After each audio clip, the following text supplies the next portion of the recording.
Bentornati a Mattino Verona, siamo di nuovo in diretta con tutti i telespettatori e i teleascoltatori per parlare del tema del giorno di oggi. Oggi parleremo di San Patrignano, una comunità di recupero per tossicodipendenti fondata nel 1978 a Coriano, in provincia di Rimini, da Vincenzo Muccioli. Una comunità dove migliaia di veronesi hanno vissuto e dove molti di loro sono riusciti a fuggire al giogo della droga. San Patrignano nasce soprattutto per curare quella che negli anni '80 infatti è stata una vera e propria epidemia di eroina che stava distruggendo la vita di migliaia di giovani e delle loro famiglie. A raccontare la genesi di San Patrignano il 30 dicembre scorso è stato un documentario distribuito da Netflix dal titolo Sampa, luci e ombre di San Patrignano, che ha ricominciato a far discutere l'opinione pubblica sui metodi utilizzati all'epoca dalla comunità per riabilitare i tossicodipendenti e ha contrariato diversi ex ospiti, tra cui anche alcuni veronesi. E allora, per parlare di quegli anni e quindi di com'era la situazione a Verona negli anni 70 e 80 e di tanto altro, siamo in collegamento telefonico con Stefano Bianchini, assessore del Comune di Verona. Buongiorno Stefano. Buongiorno a te, buongiorno a tutti gli ascoltatori. Allora, dunque, seguendo un ordine cronologico, siamo alla fine degli anni 70, l'eroina ha preso il sopravvento nelle vite di migliaia di giovani italiani, anche veronesi. Insomma, che anni sono quelli? Sono anni difficilissimi, anche perché chi vive adesso nell'era dei social non può comprendere che negli anni 70 una delle poche vie di uscita, chiamiamole così, che i giovani trovavano era la droga, era l'eroina, e quindi non avevano tutte quelle possibilità che ci sono adesso. Quindi negli anni 70 questo era un flagello, questa droga era un flagello che andava a colpire un sacco di giovani, anche di miei compagni di classe, mi ricordo, anche amici che non vedevano nulla nella vita e si buttavano in questa cosa qua.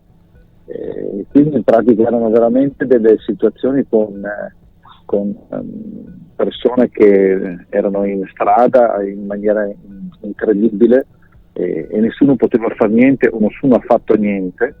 E chi invece ha fatto tanto è appunto Vincenzo Muccioli con la sua San Patrignano. Era un periodo difficilissimo che forse i giovani di adesso non capiscono, perché non capiscono la realtà di quel momento lì.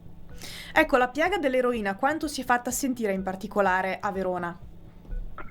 Verona era una delle piazze anche molto colpite, parecchi giovani, ma come tutta l'Italia. Il problema era anche diverso, logicamente.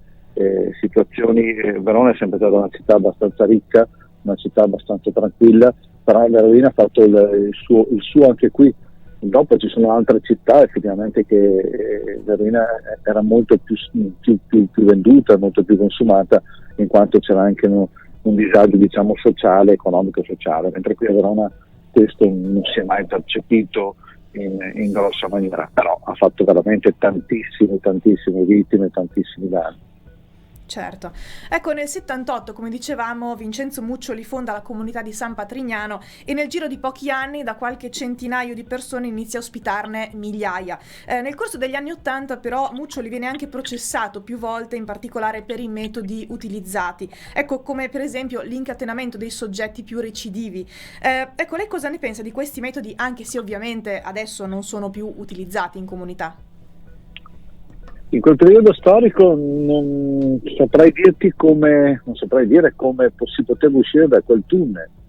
Cioè, in quel periodo storico dove non si sapeva neanche come curare questa tossicodipendenza, questa dipendenza d'eroina, e quindi in pratica i metodi che si usavano erano metodi, sempre parlando di San Patrignano, che erano valutati in base alla persona, in base a quello che stava accadendo, in base alle persone che avevi.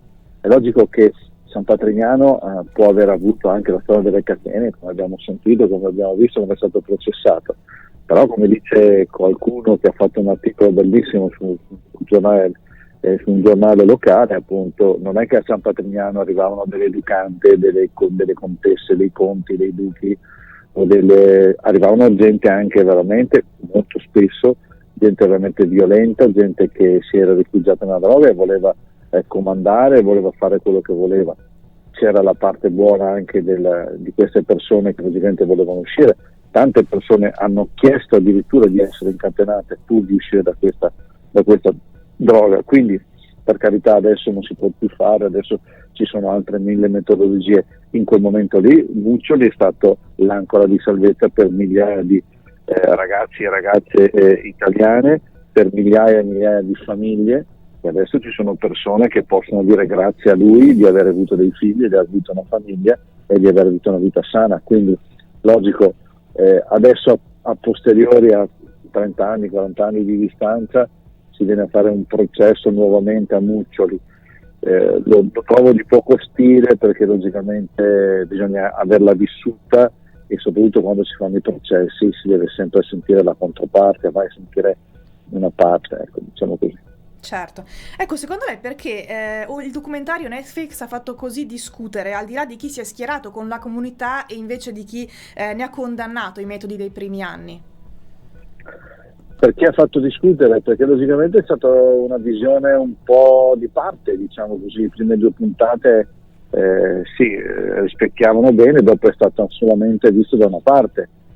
Non siamo andati a chiedere, non sono andati a chiedere a chi veramente adesso ha una vita e a chi veramente adesso ha una famiglia, a chi deve ringraziare molto. È logico che quando si fanno queste cose qua, secondo me ci deve essere una pari opportunità, diciamo così, nell'esposizione dei fatti.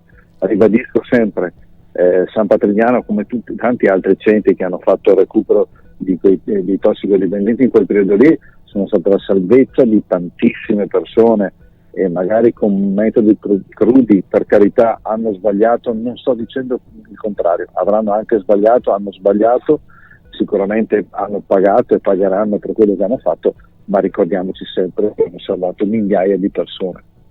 Assolutamente. Bene, allora noi ringraziamo e salutiamo l'assessore Stefano Bianchini, grazie per essere stato con noi questa mattina. Grazie a voi e buona giornata. Benissimo, allora vi salutiamo anche noi e vi diamo appuntamento oggi alle 12:30 con il nostro Buongiorno Verona e naturalmente una nuova intervista per il nostro tema del giorno. Grazie per averci seguito e un buon proseguimento di giornata.